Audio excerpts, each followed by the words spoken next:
Okay, now let's have a look at the Studio Strings software instruments.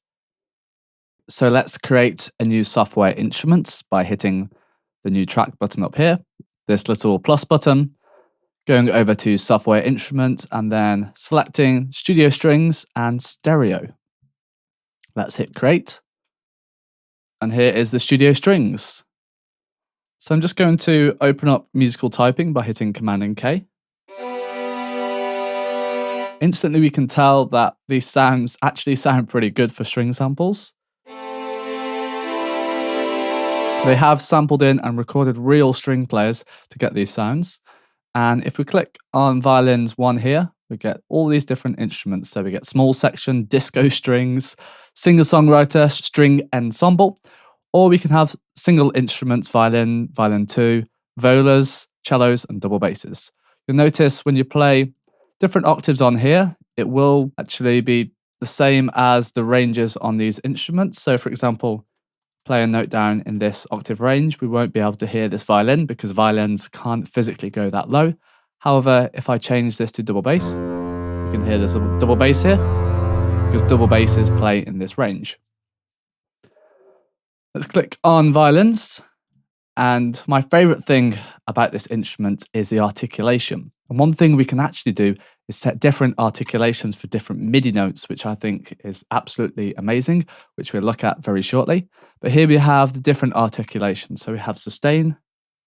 Let's just put the octave up. So we have sustain, staccato, a shorter sound,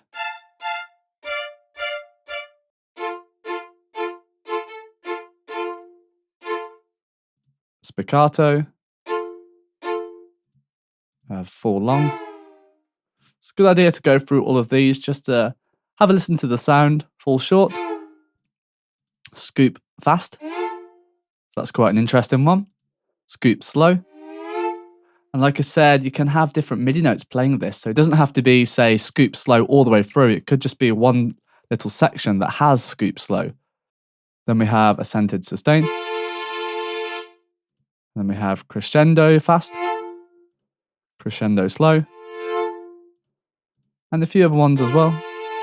Forte piano fast, forte piano slow.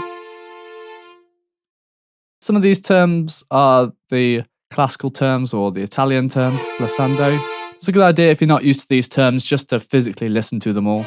You don't really need to memorize all of these terms. Pizzicato, which is one of my favorites.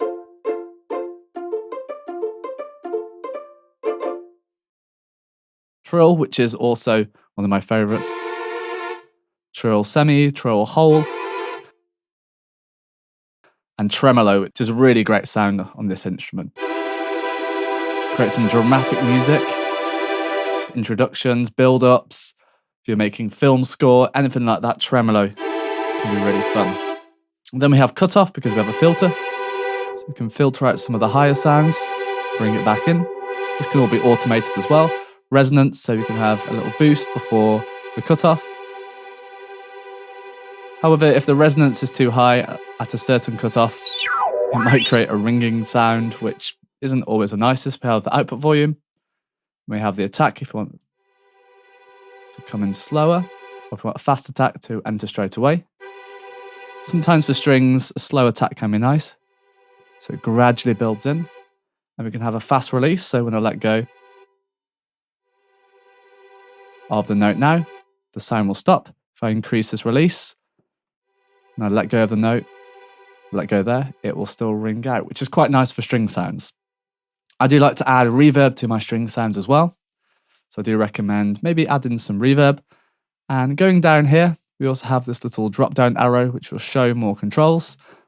We have monophonic as well. So if this is switched on, you can see I'm playing 2 notes here. We can only hear one. It's just going to play monophonic mode, so just 1 note at a time. If I have it switched off, it will go to polyphonic. So it's playing 2 notes at the same time here. I'm just going to decrease this release and the attack. Okay, and if we go to, say, cellos, you'll notice we have the articulation mode as well. So for these different single instruments, of course, also for the sections, we will have the articulation modes. I think this is absolutely amazing. We've got all these different articulation modes that are included with Logic Pro. Before, you might have to use something like Contact, which is a third-party plugin. Now you can do loads of really interesting string sounds just in Logic Pro.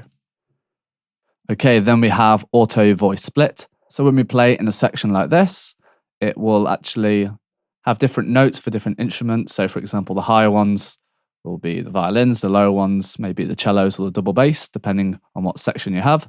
So it's just going to split the samples on the keyboard depending how high or low you are. So I recommend having a play with that on if you want to have more authentic sounding section. If we change this to, say, violins, you'll notice that button's disappeared. We only get this on the sections because in the sections we have different string instruments. And it's a good idea really because you do want the double basses and the cellos to play lower, the violas to play mid-range and the violins to play higher if you want to make your strings sound more authentic. Okay, and going down we have dynamics via CC. So this allows us to have dynamic expression controlled by MIDI. So we can use the modulation wheel on our MIDI keyboard to control the dynamic expression. So if I play now, and then I turn this on, notice it sounds quite different.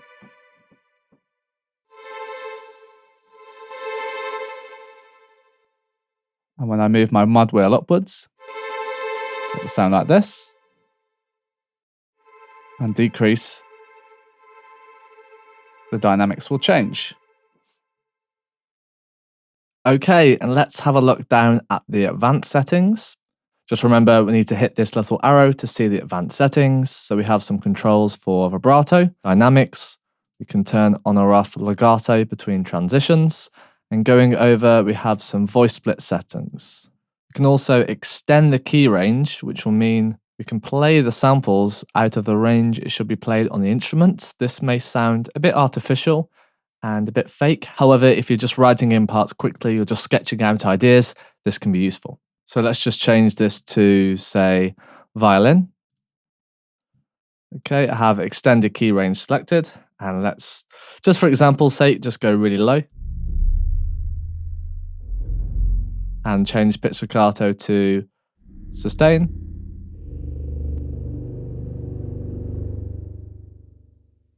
And you can hear some violin sounds here. Does sound quite artificial. It might be quite fun for soundscape or sound design. However, if you want it to sound realistic, I don't recommend having this checked. But it can be useful, like I said, just for sketching out some ideas. And it will also say down here, last played articulation. Right now it's tremolo. If we change this to say pizzicato, it's not going to say pizzicato. But then when I play, it will say pizzicato. But now let's go into this track here. I'm just going to play this little section. And this piano part here, this electric piano part, I want this played on strings as well. So I'm just going to hold down Alt and drag this down. And let's solo this.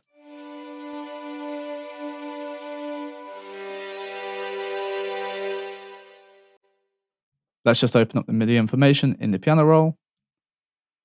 And here we could actually say, select these notes as first chord.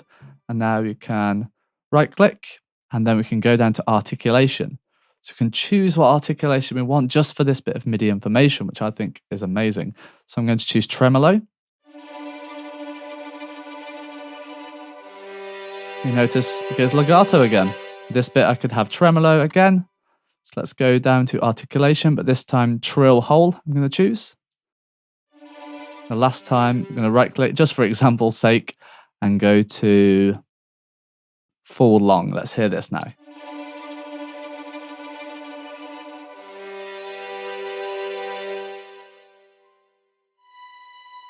Maybe this note here, I'm going to change this one just for the example to full short. Okay, let's hear this now.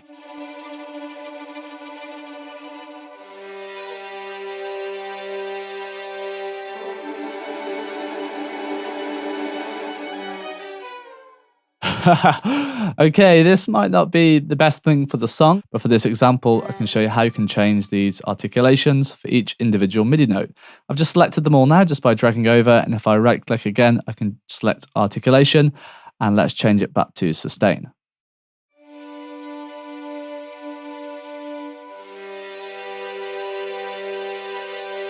I would normally add some kind of reverb onto this as well. So I'm just going to go down to reverb and then choose chroma verb.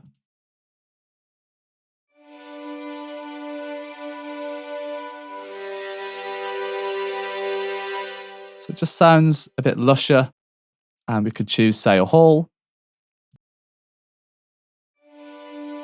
It'll sound a bit lusher with a bit of reverb on the strings. So let's hear this in the mix with this track. Now I've added some strings. Hear the strings. And without the strings.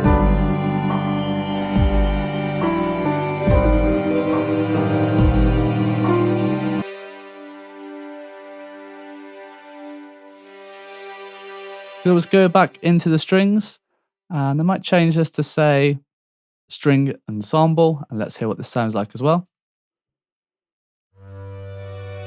So you can really hear that low double bass now.